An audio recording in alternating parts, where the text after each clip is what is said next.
Hey guys, how's it going? It's Chris here, and for today's video I want to talk to you about some tips and tricks for getting started with Airsoft. Now, when it comes to Airsoft, there's a whole lot of options on how you can approach playing the game. You have just CQB, you have straight up DMR, snipers, shotguns, SMGs, pistols, and then you break all that down into spring, automatic, electric guns, CO2, green gas, pneumatic. There are so many variants of just the guns, and there's infinite variables of types of guns, prices, modifications, full metal versus plastic versus polymer, CO2 versus gas. There's just so much information, guys, that it becomes almost impossible to try to figure out where do I start.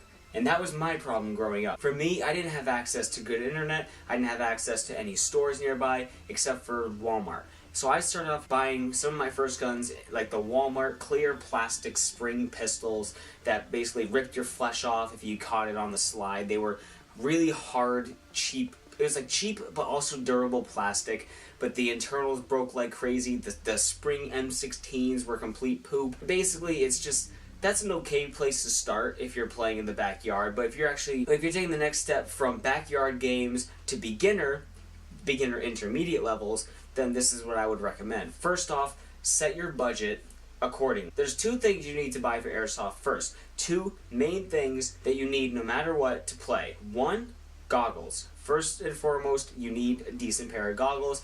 I would recommend buying any kind of full seal goggles that go all the way around the eyes and are not mesh. Never buy mesh goggles. You can't see, they're not very durable, and it gets really bad during dawn and night playing games. You can't see anything. Yes, you don't have to worry about fogging. I have tape on my foot. Yes, you don't have to worry about fogging, but you can't see anyway through the mesh, so what's the point? So full seal, hard plastic goggles. Don't just get like science lab goggles or just glasses or something. You want to get actual Airsoft goggles, and you can buy them from any store. If you're spending at least 20 or 25 bucks on your goggles, they're pretty decent. So I would recommend try to spend about $20 on goggles first. Next is a gun. Now, don't go straight up and pretending like you're Novrich and go and try to buy a $300 sniper thinking that it's going to be right for you. It's a lot more complicated. Being a good sniper or a good player is not just about how much money you spend on the gun. It's a knowledge of how the gun works, how you adjust your hop-up, what types of BBs you use, what kind of terrain you're playing in. There's a bunch of factors you have to consider if you're going to start off being a sniper, which I would recommend not doing. But let's just stick with a sniper for a moment. So I would recommend buying a $100 sniper or even an $80 sniper. Because I would say stick more with an $80 assault rifle, say like a Wells MB series, something like that. Those are pretty good guns. I've had good luck with them, and I would recommend them at least as a beginning gun. $80 for a sniper, $20 for goggles, and say $20 for a scope. That's $120 right there for your first rig setup right there, okay? Next, you want to buy BBs. Since it's a sniper rifle, for any gun, you do not want to get any grade lower than .2. .2 is the industry standard. If you're going to Walmart and you're buying, there's 10,000 BBs for $10, you're getting .12 BBs. .12 are not worth it. They are terrible. They're way too light. Any amount of wind is going to affect them. Any little twig or leaf that gets in the way is going to screw the trajectory up. Not to mention, if you put them in a high-powered gun, you just might shatter the BB in your gun, which you do not want that to happen. So, .2 is bare minimum of what you want to get for any gun. For a sniper rifle, to get those long-range shots, to get the BB flying straight and true, you're going to want to get at least .28s. I use .28s in my AEG so they fly straight, but with a sniper, the heavier the BB, the better. But again, we're starting off at basics here, so I would say go for a .25. You can get about 5,000 .25s for about 15 bucks, which isn't bad, and 5,000 rounds in a sniper will last you a fair while. Next, you gotta take in those BBs, and you gotta zero in your scope, which you have to mess with your hop-up, and that's a whole other thing I'm not gonna get into, but as long as you can do that, you can zero in your gun and get it good. So now, after all that, about 135 bucks, and zeroing in your gun, you have a sniper setup. Not bad. And you didn't really spend that much money on it. But now let's say you want to move to an AEG. Let's say instead of sniping, you want to use an automatic gun. Again, I would recommend the maximum amount of money you spend on an AEG as a beginning gun is $120, give or take. And the things you have to think about for that, again, are BBs. I would recommend .2s, .25s, and also the battery that you put in the gun. I would recommend being the first thing you do. A lot of AEGs don't come with batteries nowadays because most people upgrade them as they come. So I would recommend, if we're starting off with, again, goggles, 20 bucks, and an AEG at about, let's just say $100. So 120 for goggles and a gun. Now you want to upgrade the battery to a LiPo battery.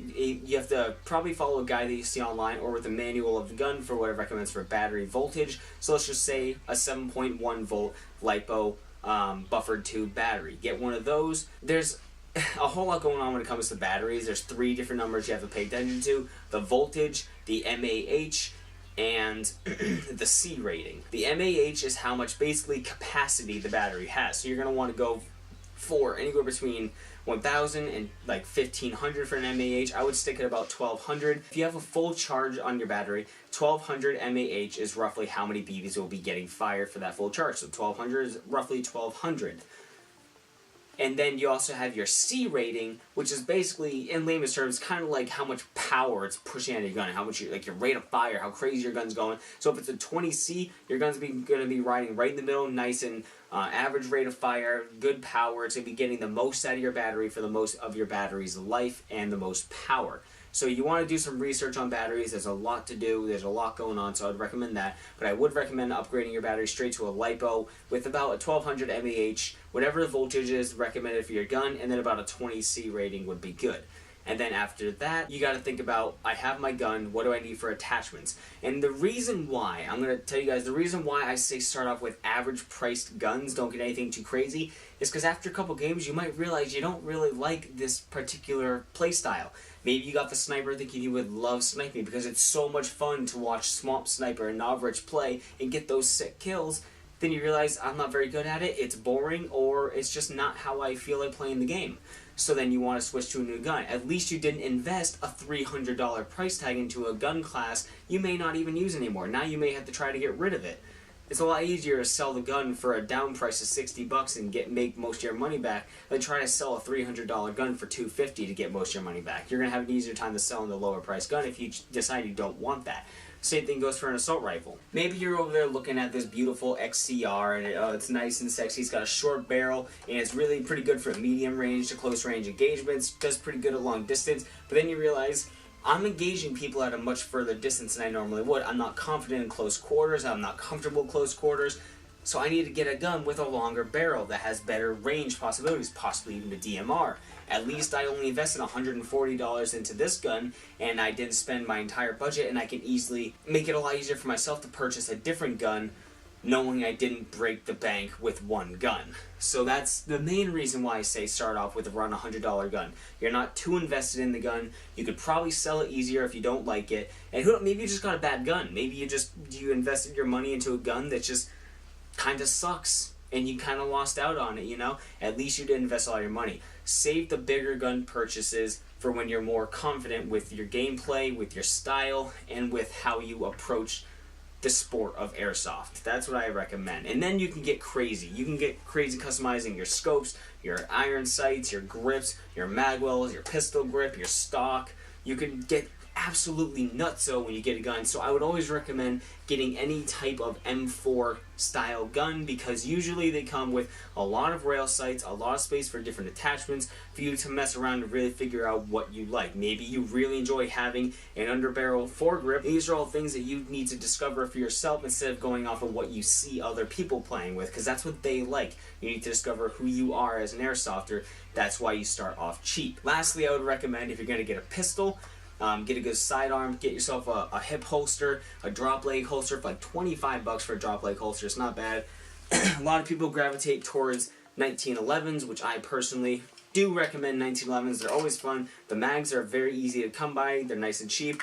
I would probably recommend getting if you're going to get a decent sidearm, I would get a CO2, but I wouldn't bother getting a CO2 that's a blowback, because that's just more stuff that you have to pay attention to, that you have to keep track of, that you have to learn about before you feel comfortable with the gun. So if you get yourself a nice CO2 gun, and you like the weight, the feel of it, and you're shooting, it's good, but you really do want it to be sliding back every time you shoot, you could do that, but at least maybe you realize now, oh, I don't like to have the Glock series, I don't like the 1911, I want to get a SIG Star instead, because I think that would feel better to me. Again, I'm hammering home the point of buy cheap, do your research, read the reviews, and see what you feel comfortable with most. Guys, that's really it for this video. Hopefully you enjoyed. Hopefully you learned something. If you have any... What, my lights just... What? My light's going on. My light's flickering. What's going on here? Hello? One bulb just started dimming. If you guys have any questions, comment down below and I'll do my best to help you. I'm not the most knowledgeable with Airsoft, but I'm learning just as you guys were always learning. So leave a like, subscribe for more, and I'll see you in the next one. Later.